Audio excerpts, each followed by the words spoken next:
Tercera parte del capítulo 10 del libro Cryon 3, Alquimia del Espíritu Humano, una guía para la transición hacia la nueva era.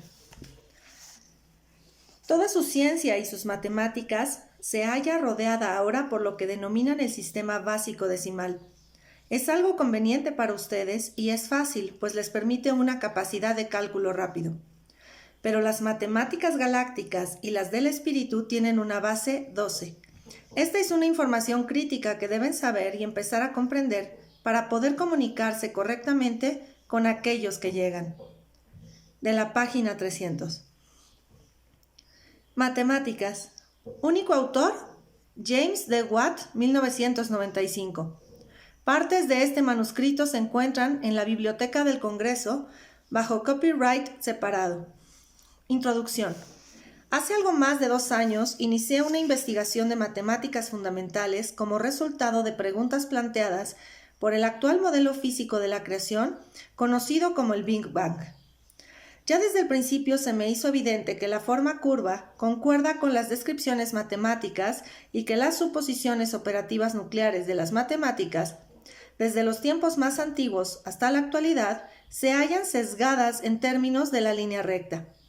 Si se presta atención a esos elementos y técnicas sobre los que se fundamentan las matemáticas, se observa que solo existen 2 alternativas acerca de cómo expresar los conceptos matemáticos.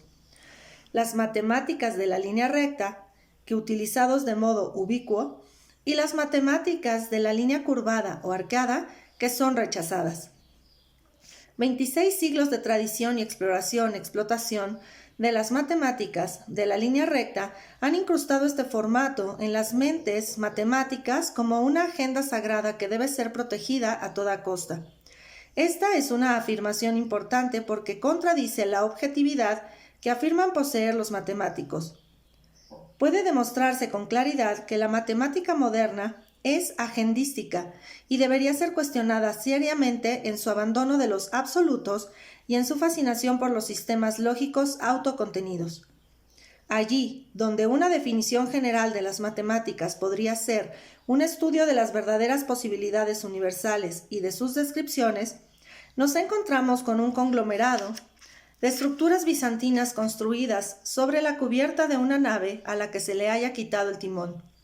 El hecho de que las matemáticas constituyan el dominio de los lógicos más meticulosos y brillantes que haya producido la humanidad es algo que intimida de un modo singularmente profundo a todos aquellos que criticarían la conducta actual. La lógica es la herramienta fundamental del matemático, y es una herramienta excelente. La lógica exige que algo sea cierto, falso o indeterminado. Reduce un ejercicio a sus elementos nucleares para su determinación. El hecho de que la lógica forme una parte tan intrínseca de las matemáticas adormece a muchos en un estado opiáceo de que todo está bien. Lo que se olvida o se minimiza es que existe un débil vínculo en cualquier ejercicio matemático. Se trata del a priori, suposiciones autoevidentes, sobre el que se construyen esos ejercicios de lógica. Hasta el verdadero matemático es consciente de la antigua historia ejemplar del problema conmensurado. En su examen de 2 líneas arbitrarias se encuentra una tercera que contiene la proporción de las otras 2 en unidades enteras. Eso parecía ser una verdad fácil de alcanzar hasta que fue examinada por la lógica, que condujo a su vez al descubrimiento de los números irracionales, números que no pueden expresarse como fracciones limpias. Este descubrimiento estuvo a punto de hacer naufragar y sin duda alguna dejó atónitos el crecimiento de los números científicos griegos, aritmética. Los griegos mantuvieron que la aritmética era la madre de todas las matemáticas. Era la geometría no numérica la que desaprobaba las nociones de un universo expresado enteramente en conceptos de números enteros. Esta lección de los antiguos no fue plenamente comprendida, con circunstancias muy mitigantes para los antiguos, y sigue siendo ignorada en las matemáticas modernas. En la actualidad, la geometría no numérica se ve desairada por el conjunto de la comunidad matemática. Sus miembros han adaptado Descartes, el padre del modernismo, a modo de una concesión de carta blanca según la cual toda la lógica se puede alcanzar por medio de una teoría algebraico-numérica. Además, y nuevamente a la Descartes, aceptan y consagran como sagrado que todas las formas se pueden expresar mediante el uso del ángulo recto y unas pocas fórmulas geométricas más de línea recta, como por ejemplo el teorema de Pitágoras. En resumen, todo el estudio de los fenómenos universales se logra estrictamente en términos de la línea recta. Hay razones para que sea así. Se trata de un pequeño enunciado aritmético de n más 1. N es cualquier número, que constituye el fundamento aritmético según el cual siempre se puede añadir 1 a algo. Si se empieza con 1 y se le añade 1 hasta el infinito, ¿qué se obtiene? Se obtiene una línea recta aritmética, 1 más 1 más 1 más 1 más 1, y se alcanza acuerdo entre la geometría no numérica de la arquitectura de la forma de la línea recta y la teoría de la expansión lineal del número. De aquí se derivan todas las demás disciplinas matemáticas. Debe cobrarse conciencia de que por exótico que pueda ser el manejo de algunos ejercicios matemáticos modernos, sigue siendo en su núcleo aritmética, geometría o alguna combinación de ambos. No hay excepciones a esto. Nuestras matemáticas modernas con las que hemos enviado hombres a la Luna no han cambiado esencialmente desde los tiempos en que los hombres luchaban entre sí con armas de bronce y hierro desde los carros.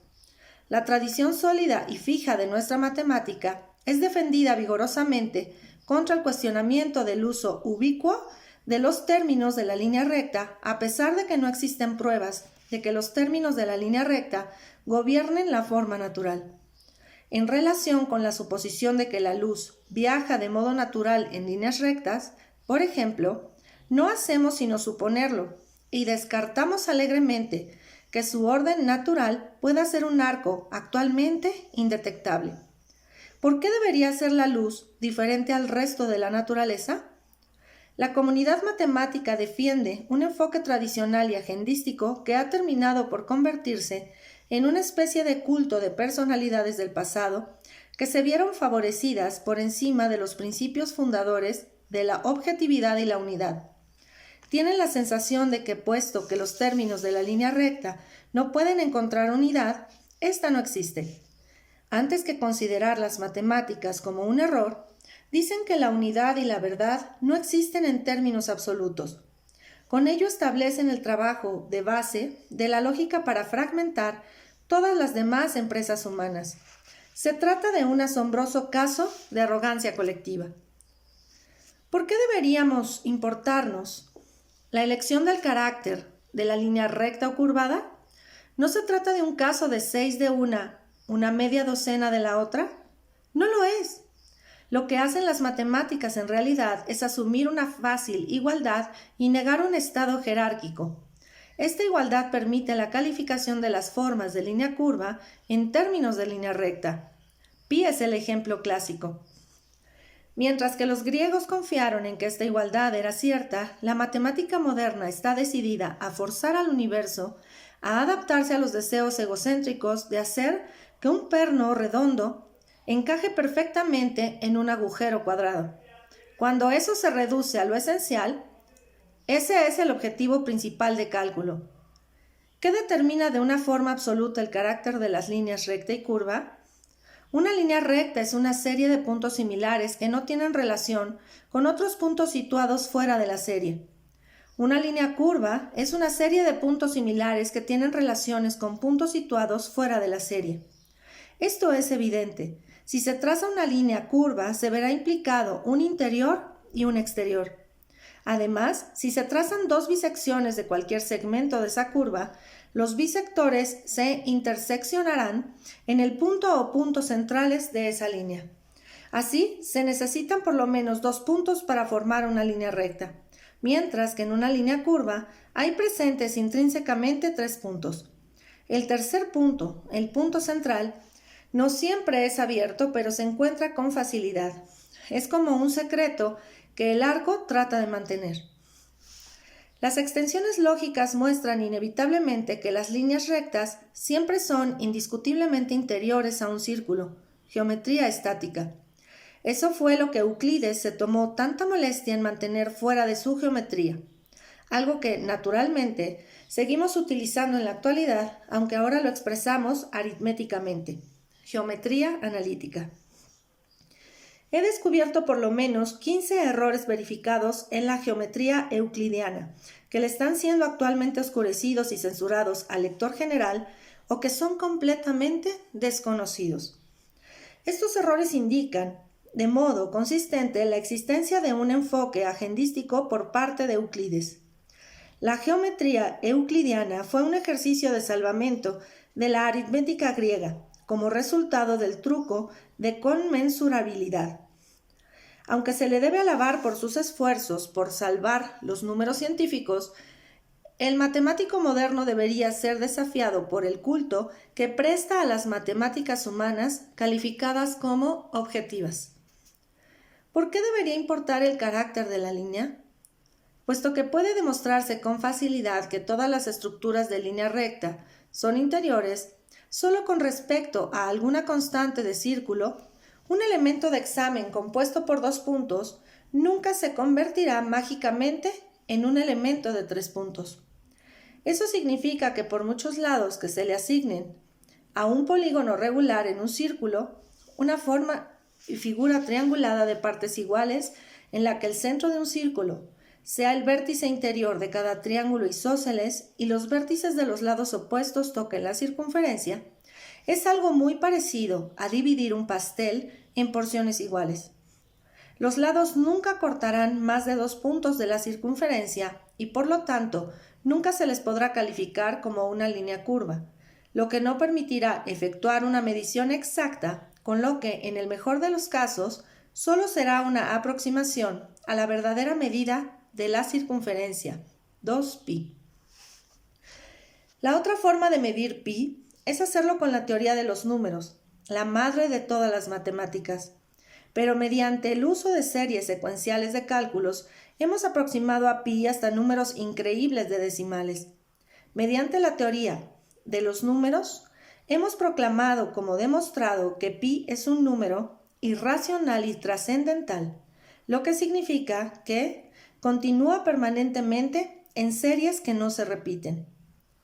Pero nos basamos en un a priori de la teoría de los números fundamentales, suposiciones, para que esa lógica se sostenga. Esencialmente decimos que pi es irracional y trascendental porque siempre se puede añadir 1 a algo. Eso les ofrece una pequeña introducción a lo que constituye la situación actual de las matemáticas modernas. Por detrás de los pronunciamientos más incomprensibles que surgen ocasionalmente de la Torre de Marfil, hay algunos principios muy simples que siguen sin resolverse y que muchos desearían sinceramente ver desaparecer. El arma elegida por el matemático moderno consiste en decir: no hay una verdad absoluta, o bien, lo único que necesitan unas matemáticas viables es que sean lógicamente autoconsistentes, o bien, cuando nada de esto funciona, las matemáticas son como un juego de ajedrez, no se pueden cambiar las reglas. Esos son sus mantras sagrados que cantan cada vez que se encuentran con contradicciones. ¿Son nuestras matemáticas fundamentalmente erróneas? Yo así lo creo. En secreto, son muchos los matemáticos que creen que hay error. La mayoría asignan el error desconocido a alguna parte de una teoría establecida. Son muchos menos los que opinan que el error se puede encontrar en el caballeroso desprecio cartesiano por la original advertencia euclidiana relativa a los estudios de magnitud, libros 6 al 13. Creo que me encuentro solo al afirmar que el error fue antiguamente concebido en los conceptos matemáticos pitagóricos que, aunque negados, siguen estando con nosotros en la actualidad y en particular en la suposición de que siempre se puede añadir 1 a algo. Siempre se puede añadir 1 a algo. Los pitagóricos, un grupo asombroso de devotos a un maestro llamado Pitágoras, fueron el primer grupo de personas que observaron la teoría de los números científicamente derivados. Se referían con ello al divorcio de todo prejuicio humano respecto de la teoría de los números y a bucear en las profundidades del universo en los propios términos planteados por este, y casi estuvieron a punto de hacerlo. Si hubieran encontrado el concepto del cero y la capacidad para sumar números en columnas, algo que faltó en las matemáticas occidentales hasta hace aproximadamente 600 años, habrían derivado la teoría de los números tal como lo hace el universo y, de hecho, los números. Decidieron que los números eran incrementos relativos de medición y que estos se podían aplicar al universo. Puesto que el universo era la suma de todo lo que se está por estudiar, formó el gran uno o unidad. A la evidente diversidad de la naturaleza y el hecho de que usted y yo existamos independientemente el uno del otro, la denominaron la díada, es decir, la capacidad de la unidad para diversificarse. Estos dos conceptos siguen todavía con nosotros. Su operación diádica se corresponde con nuestra cuadratura. Ahora ya sabe de dónde viene la cuadratura. Los registros antiguos de que disponemos son muy claros sobre lo anterior. Después de eso, sin embargo, las cosas se hacen borrosas. Los pitagóricos efectuaron un salto lógico y añadieron la suposición de que siempre se puede añadir 1 a algún número. ¿Por qué? Porque no lograron que funcionara el generador unidad-diada. Efectuaron el salto hacia la autoevidencia de que 1 más 1 igual a 2, 2 más 1 igual a 3, etc., basándose para ello en la observación común.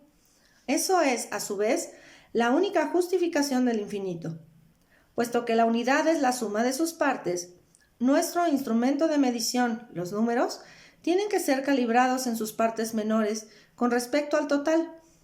No importa la cantidad de unidades que se establezcan, siempre y cuando calibren la unidad.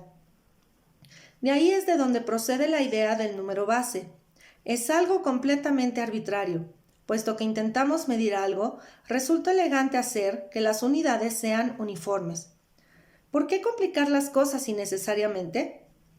Nuestros dedos son numeradores manuales, así que, ¿por qué no utilizarlos? Es importante observar que el hecho de que nuestra base sea arbitraria indica que el estudio de las magnitudes es una ciencia arbitraria. Fue un error por parte de los pitagóricos, continuando hasta el presente, insistir en que los números son la madre de todas las matemáticas. ¿Cómo puede ser lo arbitrario, la aritmética, la madre de la geometría, cuando la geometría es una constante universal? Una brújula hace lo que hace una brújula, independientemente de lo que hagan los números para describirlo. ¿No es paradójico entonces que la geometría no numérica haya sido despreciada por los matemáticos modernos? Los números científicos tienen que ser derivados de las constantes geométricas y no a la inversa, como se practica actualmente. Ese fue el arte principal de Euclides. Hizo que todo pareciera como si existiera una igualdad entre la línea curva y la línea recta, de tal modo que se pudiera utilizar la una para interpretar la otra. Suprimió información vital sobre la línea curva, descompuso fenómenos geométricamente unificados, como por ejemplo los bisectores de lado-ángulo en todos los triángulos, adscribió aditamentos falsos a los postulados, nociones comunes y definiciones, y no logró llevar los teoremas completos a su conclusión lógica, todo lo cual puedo demostrar que es así. Y lo hizo así con una premeditación consistente. También lo hizo por razones admirables, para salvar las matemáticas de los griegos después del truco de conmensurabilidad. Sus esfuerzos fueron extraordinarios y todavía no han sido plenamente comprendidos por la comunidad de los matemáticos modernos que, en relación con su trabajo, continúan tragándose los arcanos escolásticos. Pero volvamos a los números. Estas unidades, los dedos, son los reflejos menos irreductibles de la unidad. Es decir, cada unidad es una entidad completa en sí misma y posee todas las cualidades de la integridad de la unidad original. Puesto que estas unidades son reflejos de la unidad, cabría decirse, bien, yo puedo reducir aún más, mediante la misma operación de la unidad, las unidades mismas, de modo que, ¿dónde se mantiene lo irreducible? Eso es un criterio universal si uno quiere hacer un patrón de unidad de la yarda. Si tengo un patrón de la yarda, este solo tendrá 36 pulgadas. Si así lo deseo, y siguiendo con esa misma lógica, puedo seguir subdividiendo esas pulgadas. Esa es la razón por la que las unidades son un reflejo de la unidad. Lo que tenemos ahora es un gran uno, unidad en el sentido de unión, armonía, y un uno local, unidad en el sentido numérico. ¿Cómo se verifican los dos para que estén de acuerdo con el sistema? Eso fue lo que constituyó un escollo para los pitagóricos y lo que sigue sin resolverse hoy día. No hemos podido calibrar la unidad con respecto a la unidad, así que la ignoramos. Y aquí es donde entra en juego la operación diádica, cuadratura. Si decidiera usar el número de mis dedos como la base 10, escribiría un signo para cada dedo, un 1 en cada dedo.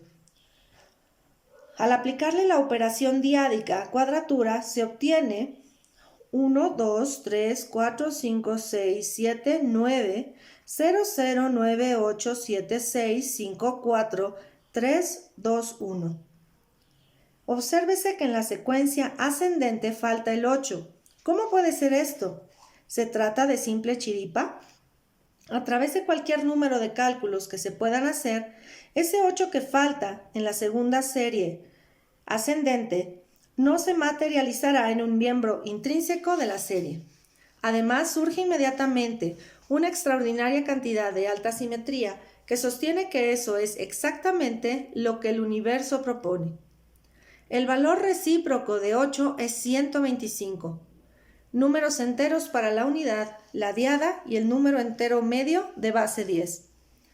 Algunos resultados rápidos de resultantes de simetría son los siguientes.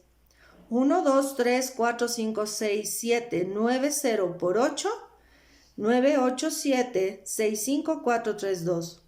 Una vez más, en ninguna parte de las matemáticas integradas, que ni siquiera nosotros podemos evitar, se encontrará el 8 que falta en la serie ascendente. Sencillamente no aparece, ni se le añade la cifra, no se hace más que imponer condiciones no nativas en la serie y se obtiene inmediatamente una asimetría. La autoridad de la unidad matemática es que nada asciende excepto si antes ha descendido. Hay una jerarquía de los números que se extiende hacia abajo a partir de esa unidad. No se pueden subir y bajar las secuencias como si no hubiera diferencia alguna entre ellas. Este fenómeno es corroborado en la geometría, así como en la naturaleza de los triángulos que, según puedo demostrar, existe como una condición fundamental de las matemáticas. Este es uno de los puntos arteramente oscurecidos por Euclides, con triángulos de circunscripción y de inscripción. Eso nos lleva al salto de la lógica pitagórica, según el cual siempre se puede añadir 1 a un número. Pues no se puede. Y ello por dos razones. La primera es que a menos que se haya demostrado calibración de los unos, con pérdida de la lógica, se está diciendo, donde n es igual a 1, que 1 es la unidad y n más 1 es, en realidad, la unidad más 1. Y con ello se ha abrogado su condición de unidad. La segunda razón es que puesto que, y no si, el 8 siempre falta en la serie ascendente, cada vez que se efectúa algún cálculo de número universal, es decir, pi, se deslizará en la octava operación y se caerá en el error. Si usted asume que n más 1 es un concepto universal, todos sus cálculos para los fenómenos universales serán erróneos. N más 1 es un postulado local, no calibrado, y no es válido para los cálculos universales. Lo que obtenemos mediante el uso ubicuo del n más 1 son aproximaciones muy buenas. Esas aproximaciones nos han inducido a suponer que las técnicas matemáticas son correctas y que la asimetría es un fenómeno del universo y no de nuestras matemáticas erróneas. Pero si cree que va a descubrir la teoría del todo con estas matemáticas, se está engañando a sí mismo. No es este el lugar apropiado para entrar en los detalles exigidos para demostrar la veracidad de lo que afirmo. Hay pruebas consistentes y amplias ya realizadas tanto en la geometría como en la teoría de los números, partes de las cuales han sido secundadas de forma independiente. La razón por la que esta sección se incluye en el libro 3 de los escritos de Crayon se debe a un conjunto de acontecimientos extraordinarios. Yo no me he sentido abiertamente preocupado por cosas como la numerología y la canalización, sino que más bien me ha sucedido lo contrario. Mi madre me regaló un ejemplar del primer libro con la intención de pedirme mi opinión. Yo me fijé especialmente en la sección del 666 a la que le apliqué la teoría de la unidad del número.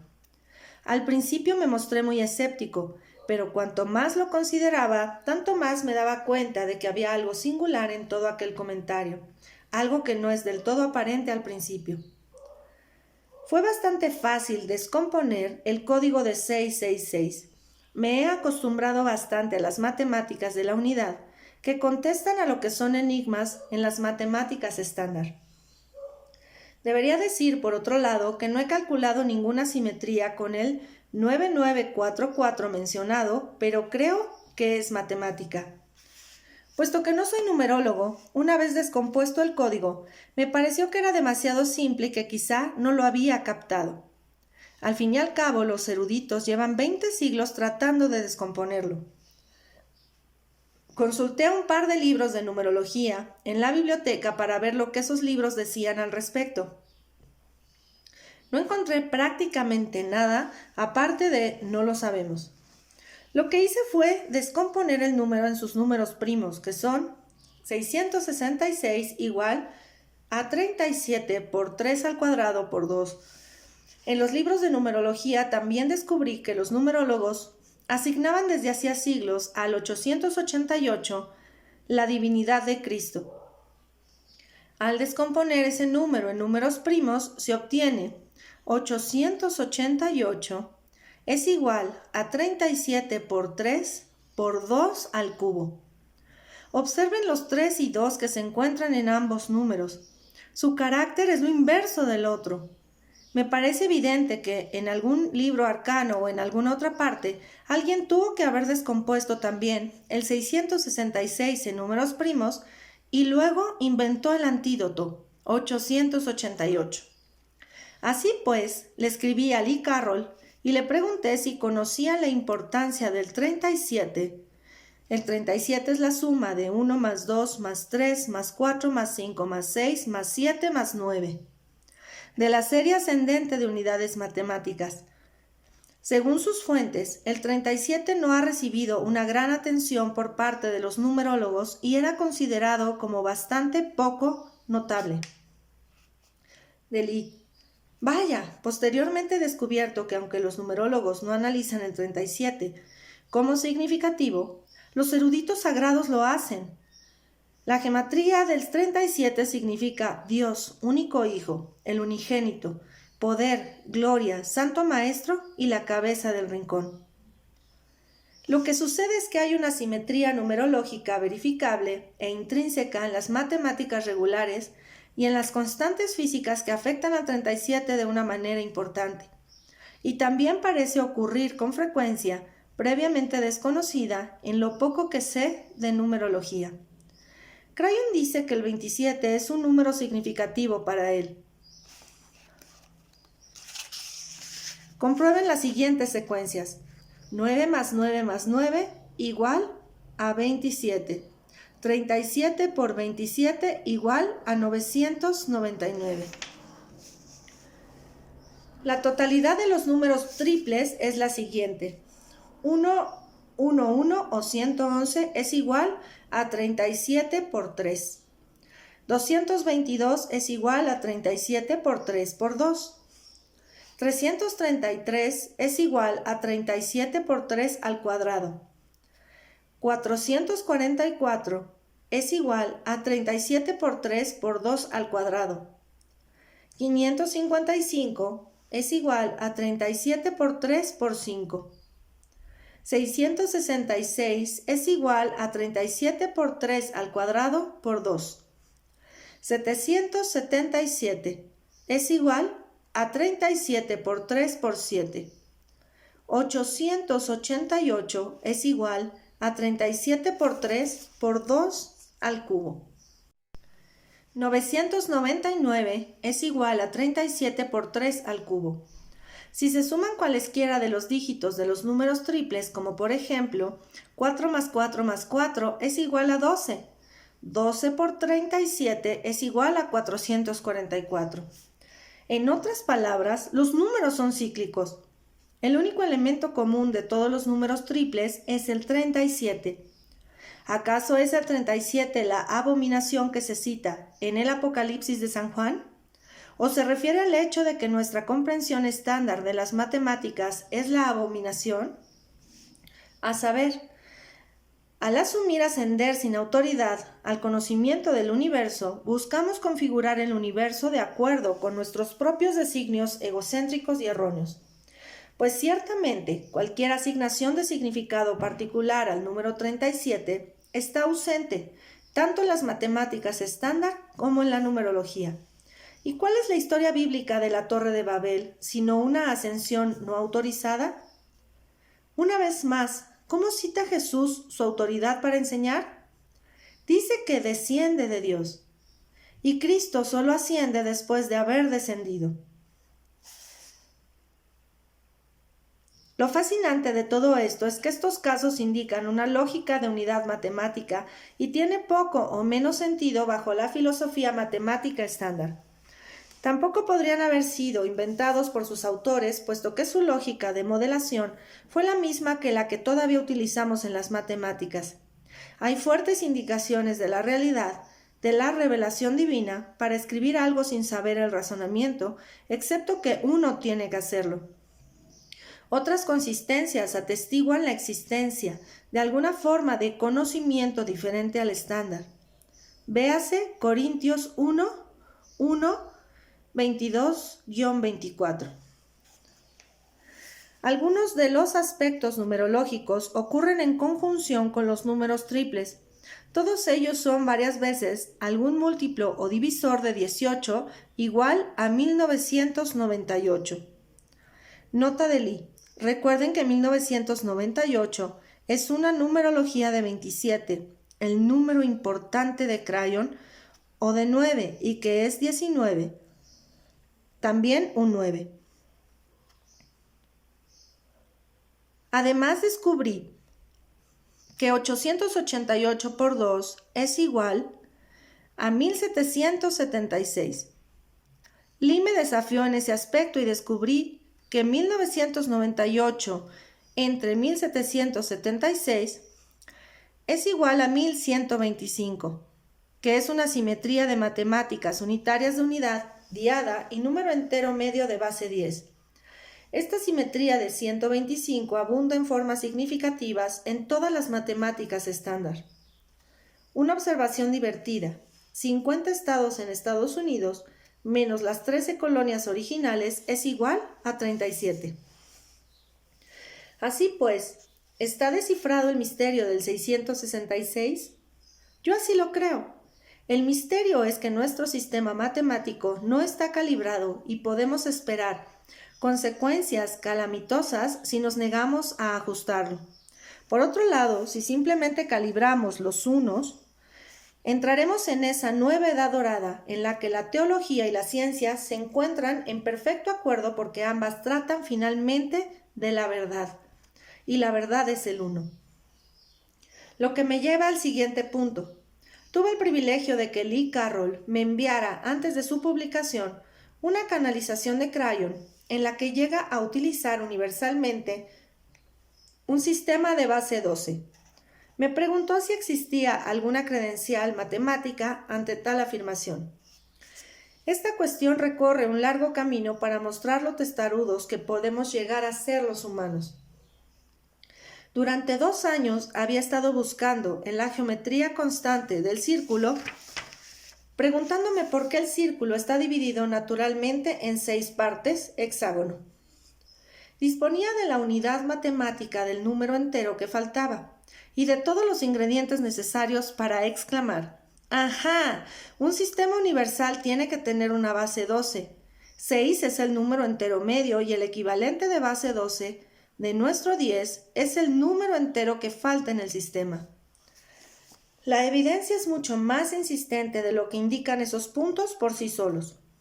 El pentágono ofrece una proporción fascinante, descubierta y demostrada por Euclides, y llamada la proporción dorada. Esto es una constante geométrica. Una constante es un postulado matemático que es inalterable y que se mantiene en todas las situaciones. La proporción dorada se mantiene para una condición nativa de las divisiones del círculo, independientemente de la base en la que pueda ser descrita aritméticamente o hacia qué parte del universo se dirige la brújula. Describe la relación de los lados y ángulos del pentágono, polígono regular de 5 lados entre sí, y se la considera como las simetrías geométricas más perfectas posibles. En su función geométrica, actúa exactamente en la misma capacidad que el 8 que falta del orden ascendente de base 10. Además, el hecho de que el círculo se divida de modo natural en el nivel secundario, la división primaria es que la brújula avanza alrededor del círculo exactamente 6 veces para formar triángulos, 3 lados, y cuadrados, figuras de 4 lados, etc. Muestra que el círculo es un fenómeno de base 12. Con la proporción dorada también ocurren algunas cosas aritméticamente interesantes. Algunas son bien conocidas y otras se pueden presentar aquí por primera vez. Las estoy comprobando actualmente para detectar algún conocimiento previo por parte de quienes poseen mayores conocimientos en la historia de las matemáticas. En aritmética, la proporción dorada se expresa como raíz de 5 más 1 sobre 2. Obsérvese que se hace en términos de unidad 1, diada 2 y número entero medio base 5. Esto no es ninguna casualidad, como tampoco es una simetría aislada. Uno descubre que la presencia del 1, del 2 y del 5 constituye una regla abrumadora de la aritmética. Una de las simetrías mejor conocidas es que la proporción de todos los números en las series de Fibonacci es la proporción dorada. Fibonacci fue un matemático medieval que descubrió que las pautas simétricas de crecimiento se encuentran en condiciones simples aplicadas a los números. Puede averiguar más sobre él a través de los libros de matemáticas que encuentre en su biblioteca local. La clásica historia de la secuencia de Fibonacci es la de un campesino que compra un par de conejos para aparearlos y calcula cuántos conejos tendrá si dan una camada de 5 conejos cada mes. Puede saber cuántos conejos tendrá en cualquier mes dado, suponiendo que los conejos vivieran eternamente. Otra forma de expresar la relación última de las series de Fibonacci es que todos los números, mediante la suma de 1 al recíproco de ese número, es una operación secuencial, pasarán a convertirse en la proporción dorada. En resumen, por muy al azar o por muy grande que sea el número que se tome, estará intrínsecamente relacionado con la proporción dorada. Voy a incluir a continuación algunas notas matemáticas para algunas cifras. Sé que la gran mayoría de lectores sufrirán dolor de cabeza y preferirán pasar por alto este material. Eso no es más que el resultado de la miseria en que se incurrió en los tiempos de la escuela, en clases de matemáticas deficientemente enseñadas. Les prometo que podrán comprender estas citas, ya que les acompañaré a revisarlas y verán que no son mistificadoras, sino simplemente una especie de taquigrafía comúnmente aceptada. Un poco más adelante incluiré un par de ecuaciones menos comentadas que van destinadas a aquellos que se sientan más cómodos con la taquigrafía matemática. También podría explicárselas a ellos con la misma facilidad, pero este libro no versa sobre matemáticas y tampoco deseo ocupar una parte desproporcionada de espacio. Simplemente muestro deferencia hacia la razón por la que compró usted este libro. En matemáticas, el símbolo común para la proporción dorada es 0. Podemos escribir una definición de referencia para que usted pueda comprobarla y recordar lo que estamos haciendo. Proporción dorada es igual a 0, igual a raíz de 5 más 1 sobre 2, igual a 1.618033989. Así cuando describo el símbolo 0, ya sabe qué aspecto tiene como número directo y como cifra de la matemática unitaria, 1, 2 y 5. La representación aritmética de 0 efectúa algunas cosas simétricamente limpias, que son singulares de la proporción dorada. Este tipo particular de simetría no se encuentra en ninguna otra parte de la aritmética o de la teoría de los números. Esto es un pariente cercano en la relación de raíz de 2 y raíz de 5, que cabe esperar en la matemática unitaria, pero la maravillosa simetría del 0 es como si el número estuviera diciendo: yo soy el punto de apoyo sobre el que se equilibra toda la teoría de los números. La cuestión relacionada con este formato es: ¿existe alguna prueba aritmética para apoyar la afirmación de los escritos de Crayon de un sistema universal de la teoría de los números que funcione en la base 12? La respuesta es sí. Existe una prueba aritmética muy buena y se la mostraré a continuación. Si tiene a mano una calculadora de bolsillo que haga las funciones de elevación al cuadrado y que obtenga raíces, sáquela y siga lo que se indica. Antes de pasar a la prueba de la proporción dorada, deseo mostrarles algunas facetas más generales de lo que sucede en la base 10 en relación con la 12. Saque su calculadora de bolsillo y marque un número no demasiado grande para que no desaparezcan números de pantalla, y evitando también los cuadrados perfectos, es decir, raíz de 9 igual a 3 o raíz de 25 igual a 5. Buenos ejemplos son 6, 7, 2, 53, etc. A continuación, obtenga la raíz cuadrada de su número y súmele 5. Ahora apriete el botón de cuadrado y vea lo que sucede. Las partes decimales de los dos números son idénticas.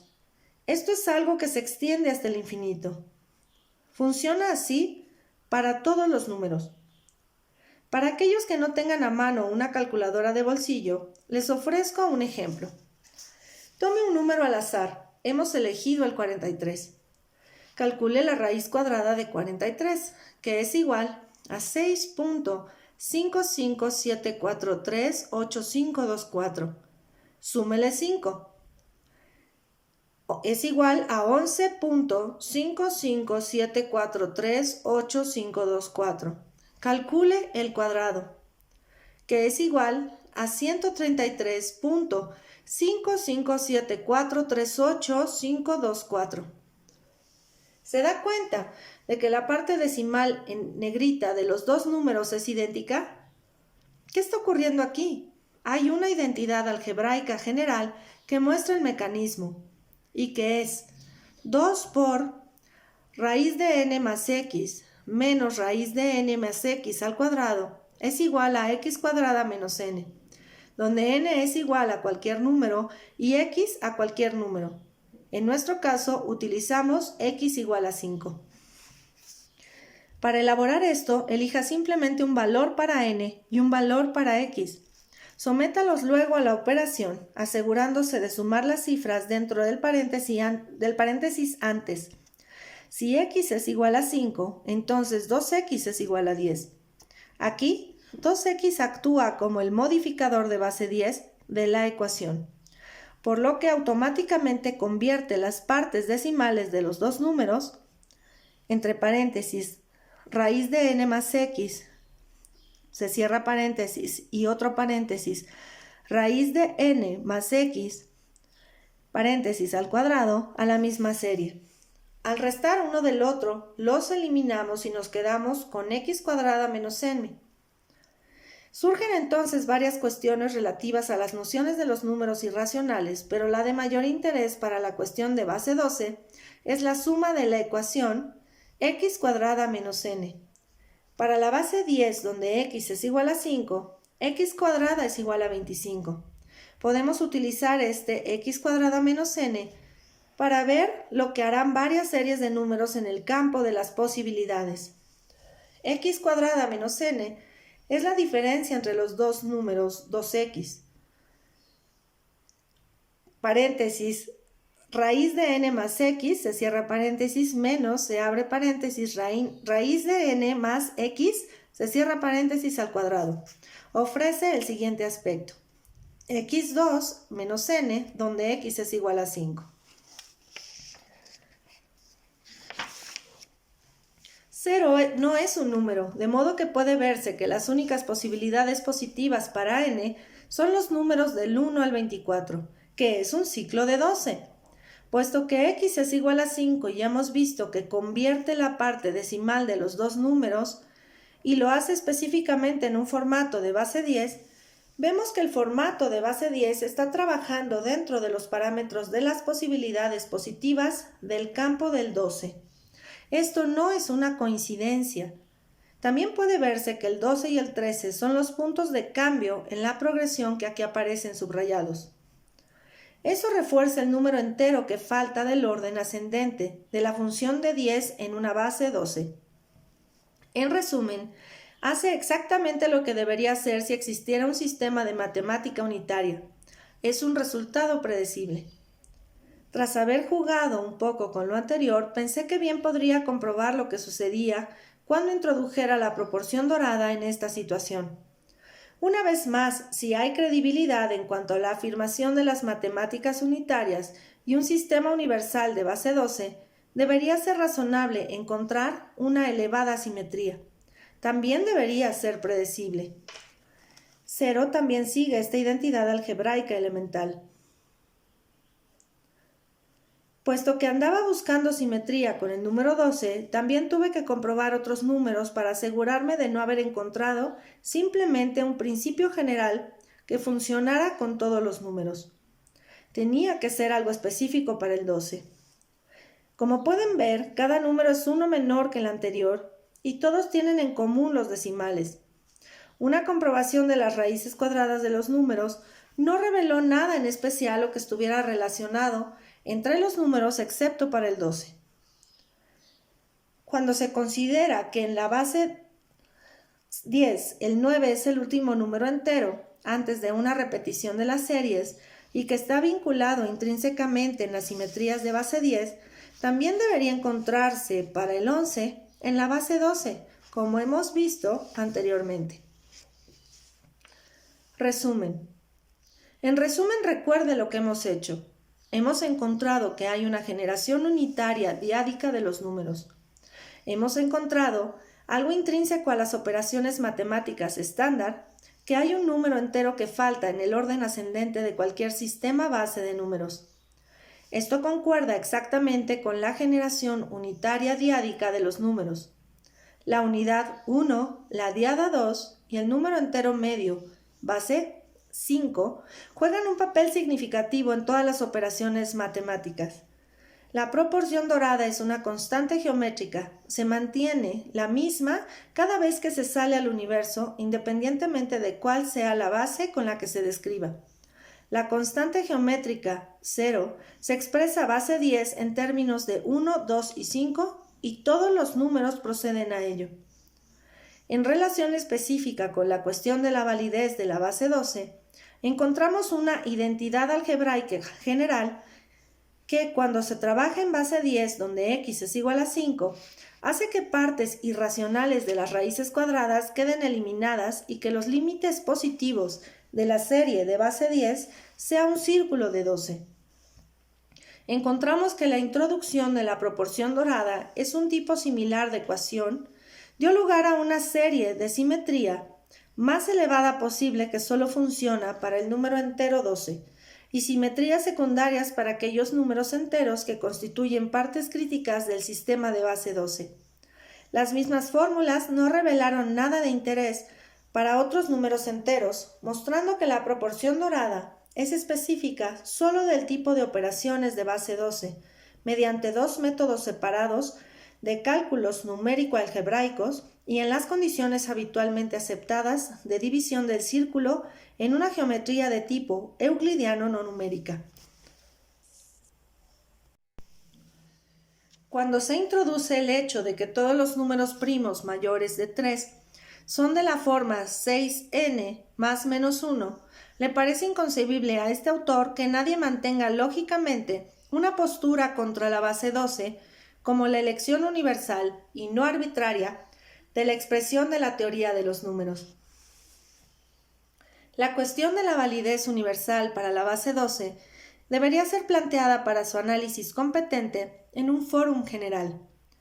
La propia opinión del autor es que las pruebas ofrecidas son extraordinariamente altas de que la base 12 debería ser aceptada como una base universal y de que todo nuestro sistema de teoría de los números, basado en la suposición de que siempre se puede sumar 1 a cualquier número, n más 1, constituye un grave error a un nivel fundamental. Continuar con la práctica de las matemáticas en el método histórico de los términos de la línea recta supone rechazar voluntariamente la autoridad del razonamiento objetivo en favor de la agenda. Quienes desean saber más acerca de estas y otras pruebas matemáticas deberían escribir a Lee Carroll. Se encontrará la dirección en la página de título. Si hubiera una respuesta grande, quizá pudiéramos publicar lo que sería un manual matemático de la nueva era. Es cierto que la humanidad no puede contemplar un cambio de paradigma hasta que no se corrijan las matemáticas. Las matemáticas constituyen la base de cualquier otro ejercicio lógico. A menos que cambien las matemáticas, no habrá nueva era, sino solo un nuevo escaparate revestido en la misma tienda. El efecto de estos descubrimientos matemáticos ha sido el de poder demostrar por primera vez en la historia de la humanidad que lo que hasta ahora se han considerado como artículos de fe cuentan de hecho con el imperativo de la lógica. Ahora se pueden resolver enormes cuestiones de teología, filosofía y ética que no se han podido resolver durante siglos. Las respuestas ofrecidas por la lógica son extraordinarias. Personalmente he alcanzado una asombrosa y creo que inevitable conclusión acerca de la naturaleza misma del universo físico. Lo único que queda por decir en este momento es darle la bienvenida a la verdadera nueva era. Sinceramente, James D. Watt. James también contribuye con algunas breves soluciones 9944 y con otras revelaciones sorprendentes en el apéndice B de este libro, página 372. Busca ahora el capítulo 11. Mi libro se descompone, no hay casualidades. Mi nombre es Aimé Flores Barbará. Gracias por escuchar.